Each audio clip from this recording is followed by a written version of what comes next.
നമസ്കാരം. ഞാൻ ഡോക്ടർ നയന വിജയ്, പട്ടം SCT ഹോസ്പിറ്റലിലെ കൺസൾട്ടന്റ് നെഫ്രോളജിസ്റ്റ് ആണ്. ഞാൻ നിങ്ങളോട് കിഡ്നി പേഷ്യൻസിന്റെ ഭക്ഷണ ക്രമീകരണങ്ങളെ കുറിച്ച് സംസാരിക്കാനാണ് വന്നത്. വൃക്ക രോഗം എന്ന് പറഞ്ഞാൽ നമ്മളുടെ ഒരു ലോങ് ടേം ആയിട്ടുള്ള ഒരു അസുഖമാണ്.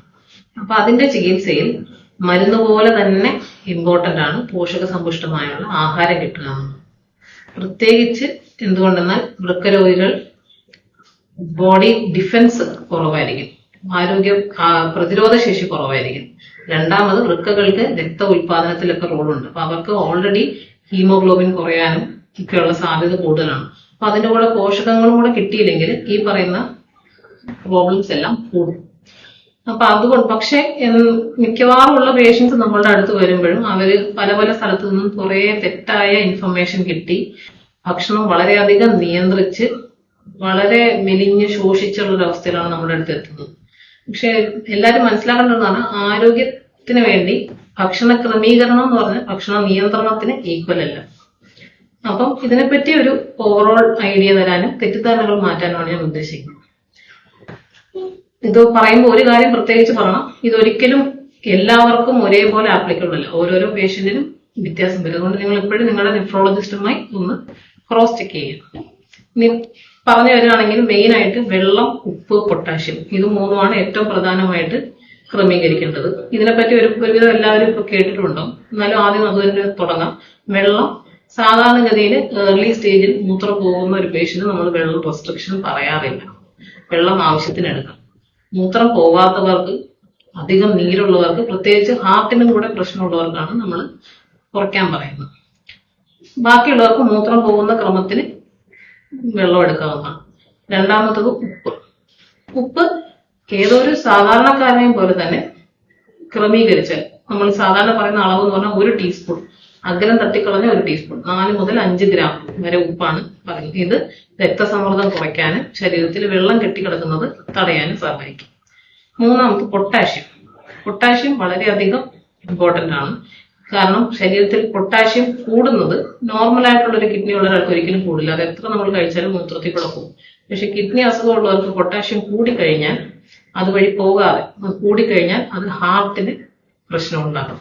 അതുകൊണ്ട് പൊട്ടാഷ്യം അടങ്ങുന്ന ആഹാരം മെയിനായിട്ട് ഫ്രൂട്ട്സിലാണുള്ളത്, അത് അവോയ്ഡ് ചെയ്യുക. നമ്മൾ എന്തെങ്കിലും ഒന്ന് പേഷ്യൻസിനോട് അവോയ്ഡ് ചെയ്യാൻ പറയുന്നത് ഉണ്ടെങ്കിൽ അത് പൊട്ടാഷ്യം അടങ്ങിയിട്ടുള്ള ആഹാരം മാത്രമാണ്. പൊട്ടാഷ്യം കുറവുള്ള ഫ്രൂട്ട്സ് ഉണ്ട്, ആപ്പിൾ, പപ്പായ, പൈനാപ്പിൾ, പേരയ്ക്ക, ഇതിലെല്ലാം കുറവാണ്. ഇതെല്ലാം എടുക്കും.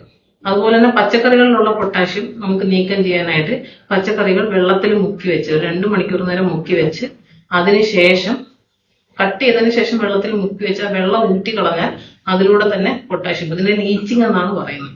ലീച്ച് ചെയ്ത പച്ചക്കറികൾ കഴിച്ചു കഴിഞ്ഞാൽ പച്ചക്കറികളുടെ പോഷകങ്ങൾ കിട്ടുകയും ചെയ്യും, എന്നാൽ പൊട്ടാഷ്യം കുറവായിരിക്കും. ഇത് മൂന്നുമാണ് മെയിൻ ആയിട്ടുള്ള റെഗുലേഷൻസ് പറഞ്ഞത്. പിന്നെ പ്രധാനമായിട്ടുള്ള ഒരു തെറ്റിദ്ധാരണ വരുന്നത് ക്രിയാറ്റിൻ പ്രോട്ടീനിൽ നിന്നാണ് വരുന്നത്. അതുകൊണ്ട് പ്രോട്ടീൻ കഴിക്കാൻ പാടില്ല എന്ന് പറഞ്ഞ് ആഹാരം പ്രോട്ടീൻ വളരെ കുറച്ചിട്ടാണ് പേഷ്യൻസ് വരുന്നത്. പക്ഷെ പ്രോട്ടീൻ നമുക്ക് ശരീരത്തിന്, എല്ലുകൾക്കും, തൊലിക്കും, രോഗപ്രതിരോധ ശേഷിക്കും എല്ലാം അത്യാവശ്യമായിട്ടുള്ള ഒരു സാധനമാണ്. അത് കൃത്യമായ അളവിൽ, അതായത് 0.8 to 1 ഗ്രാം പെർ കിലോഗ്രാം, അതായത് ഒരു 50 കിലോ ഉള്ള ഒരു മനുഷ്യനാണെങ്കിൽ ഒരു 50 ഗ്രാം അടുപ്പിച്ച് പ്രോട്ടീൻ കിട്ടണമെന്നാണ് ഗൈഡ് ലൈൻസ്. അപ്പൊ പ്രോട്ടീനുള്ള ആഹാരം, അതായത് മുട്ടയുടെ വെള്ള, പാല്, മീൻ, ചിക്കൻ പോലുള്ള ആഹാരം നമ്മൾ ആവശ്യത്തിന് കഴിക്കണം. അല്ലാതെ റെസ്ട്രിക്ട് ചെയ്യുകയല്ല വേണ്ടത്. അല്ലാതെ റെസ്ട്രിക്ട് ചെയ്ത് കഴിഞ്ഞാൽ നമ്മൾ ശോഷിച്ചു പോകുള്ളൂ. പിന്നെ യൂറിക് ആസിഡ്, ഫോസ്ഫറസ് ഇവ അടങ്ങുന്ന ആഹാരം കുറച്ച് കുറയ്ക്കുന്നത് നല്ലതായിരിക്കും. യൂറിക് ആസിഡ് അടങ്ങുന്നത് റെഡ് മീറ്റിലാണ്, അതായത് ബീഫ്, മട്ടൻ പോലുള്ള റെഡ് മീറ്റില്. പിന്നെ ഗ്രീൻ ലീഫി വെജിറ്റബിൾസ്, ക്യാബേജ്, മുരിങ്ങയില, ചീര പോലുള്ളത്, അതെല്ലാം കുറച്ച് കുറച്ചാൽ നല്ലതായിരിക്കും. പിന്നെ അതുപോലെ തന്നെ ഫോസ്ഫറസ് അധികമായിട്ട് അടങ്ങുന്നത് ഈ പ്രോസസ്ഡ് ഫുഡ്സ്, സ്റ്റോർ ചെയ്യുന്നത് അല്ലെങ്കിൽ ജ്യൂസ് ഐറ്റംസ്, അങ്ങനത്തെ സാധനങ്ങളിലാണ് ഫോസ്ഫറസ്. അതും കുറച്ച് കുറയ്ക്കുന്നത്. ഇതൊന്നും അവോയ്ഡ് ചെയ്യണ്ട, തീർത്തും നിർത്തേണ്ടത് പൊട്ടാഷ്യം കൂടിയിട്ടുള്ള ഐറ്റംസ് മാത്രമാണ്. ഇത്രയുമാണ് സാധാരണഗതിയിൽ ഉള്ള നിയന്ത്രണം നമ്മൾ പറയുന്നത്. കാലറീസ്, അതായത് നമ്മുടെ ബോഡിയിലെ ഷുഗേഴ്സ് സാധാരണ അളവിൽ തന്നെ എടുക്കണം. ഷുഗേഴ്സ് കുറയ്ക്കുന്നത് നമുക്ക് ക്ഷീണം ഉണ്ടാക്കുകയുള്ളൂ. അതുപോലെ കൊഴുപ്പുള്ള ആഹാരങ്ങൾ, അത് ഏതൊരു നോർമൽ ആളെയും പോലെ കൊഴുപ്പുള്ള ആഹാരങ്ങൾ കുറച്ചു കഴിഞ്ഞാൽ അതും നല്ലതാണ്.